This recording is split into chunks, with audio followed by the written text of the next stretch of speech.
चंद्रपुरामध्ये स्मशानभूमी जी आहे ती आता आपली ती एक आपल्या इकडे गेटच्या बाहेर पठाणपुरा शांतीधाम ती एका प्रायव्हेट संस्थानाची संलग्नित आहे. ती महानगरपालिका आणि ती प्रायव्हेट संस्था हे दोघं मिळून चालवतात. तर आता प्रश्न असा राहिला की इंदिरानगरला स्मशानभूमी आहे ती मागच्या 30 वर्षापासूनची अविकसित आहे. इंदिरानगर स्मशानभूमी एमईएल प्रभागामध्ये आहे आणि त्या भागामध्ये कसं इंदिरानगर, कृष्णानगर, संजयनगर, दर्गावाड, श्यामनगर, राजीव गांधी नगर, बंगाली कॅम्प, अष्टभुजा, रमाबाई नगर, शास्त्रकार लेआउट, नेहरू नगर, महसूल कॉलनी, रयतवारी कॉलनी आदी सर्व वस्त्यांमधून ती एकमेव स्मशान इंदिरानगर अंतिम संस्कारासाठी अवेलेबल आहे. मी आता मी ग्रामीण भागात जाऊन आलो, नंदुरीला बघितलं. त्या ग्रामीण भागातली स्मशानभूमी एवढी सुंदर उच्च क्वालिटीची होती ना. तसं असून आपल्या शहरामध्ये महानगरपालिका हद्दीतली स्मशानभूमी ज्या ठिकाणी लाईटची व्यवस्था नाही, पाण्याची व्यवस्थित व्यवस्था नाही, रस्ते बरोबर नाही, कुठे जाण्याची व्यवस्था नाही, बसायसाठी व्यवस्था नाही, तर अशी कंडिशन त्या स्मशानभूमीची आहे. माझी प्लेसवर चांगली इव्हन पडोलीची सुद्धा स्मशानभूमी चांगली आहे. ही आपल्या एक प्रकारची असू शकते कारण की या ठिकाणी कलेक्टर लँड आहे. ते जर आपण डेव्हलप केलं, हा कलेक्टर लँड आहे, ती महसूल लँड आहे, ही आपण जर कलेक्टर कडून घेऊन आपण त्याला व्यवस्थित डेव्हलप केलं, ती वन ऑफ द बेस्ट स्मशानभूमी आपण त्या ठिकाणी बनवू शकतो.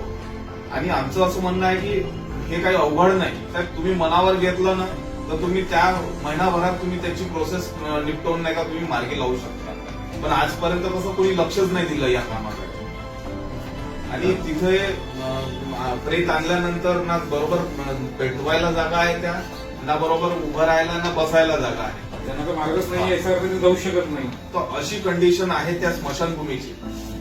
तर ही स्मशानभूमी तुम्ही स्वतः या बारकाईने लक्ष घालून ही एवढ्या चांगली उत्तम क्वालिटीची डेव्हलप करून द्या की महानगरपालिकेनं खरंच एखादी स्मशानभूमी हक्काची चांगली तयार केली म्हणून एक उदाहरण राहील सर. ही जी स्मशानभूमी आहे ती अनडेव्हलप आहे, टोटली अनटच अनडेव्हलप आहे. एक साधारणतः कुठल्या आंध्र खंडातून एखादं रोड कोणी टाकला असेल तर तेवढंच, याच्या व्यतिरिक्त काही दिसत नाही. आणि जर तुम्ही त्या बायपास रोड रस्त्याने आले ना, त्या रस्त्याने चालणं कठीण आहे. गाड्या सुद्धा आपण 4 व्हीलर नेतो म्हटलं ना, त्या सुद्धा व्यवस्थित जाऊ शकत नाही, अशी कंडिशन आहे त्या ठिकाणी. आणि तुम्ही पर्सनली लक्ष घाला आणि याचं उद्याला या सर, याचा चांगला विकास आराखडा करून. हो सर, आम्ही राहतो. भेट घेत इंदिरानगर स्मशानभूमी जी मागील 30 वर्षापासून अविकसित आहे त्या संदर्भात माननीय आयुक्तांची आम्ही भेट घेतली. त्या भागामध्ये असलेली ही एकमेव स्मशानभूमी आहे ज्या भागामध्ये संजयनगर, कृष्णानगर, इंदिरानगर, दर्गावाड, श्यामनगर, बंगाली कॅम्प, त्याचबरोबर industrial area, Nehru Nagar, MEL प्रभाग, दर्गावाड असे अनेक वस्त्यांमधून अंतिम संस्काराकरिता नागरिक त्या ठिकाणी जात आहे. मागील 30 वर्षाचा कालावधी लोटून गेला, परंतु महानगरपालिकेच्या वतीने अद्यापही त्या ठिकाणी कुठल्या पद्धतीचं विकास काम केलेलं नाही. आज महाराष्ट्र नवनिर्माण सेनेच्या वतीने आम्ही त्यांची आयुक्त साहेबांची भेट घेत त्यांना निवेदन दिलं आणि त्या स्मशानभूमीच्या विकासाकरिता आम्ही लवकरात लवकर आराखडा तयार करून त्या स्मशानभूमीचा विकास करा ही मागणी महाराष्ट्र नवनिर्माण सेनेच्या वतीने केलेली आहे. या मागणी संदर्भात सकारात्मक चर्चा झालेली असून उद्या आयुक्तांनी भेटीचा वेळ दिलेला आहे.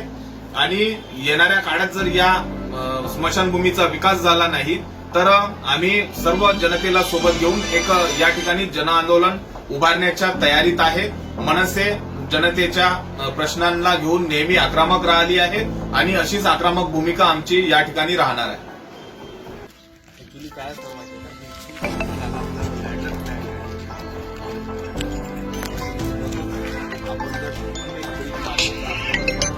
बाबा फोन करतो.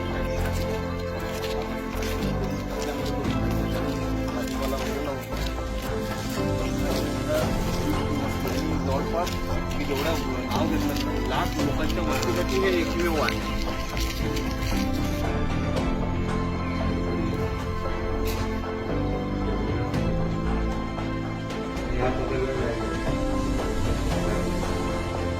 इथे ना कुठे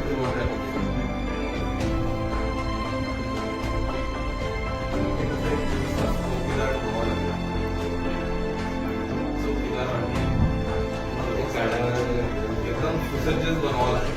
इलेक्ट्रिकचा आपण टाकायचा आणि दोन वाटल्यास लाकडी हायटेक म्हणालाही गेलं तर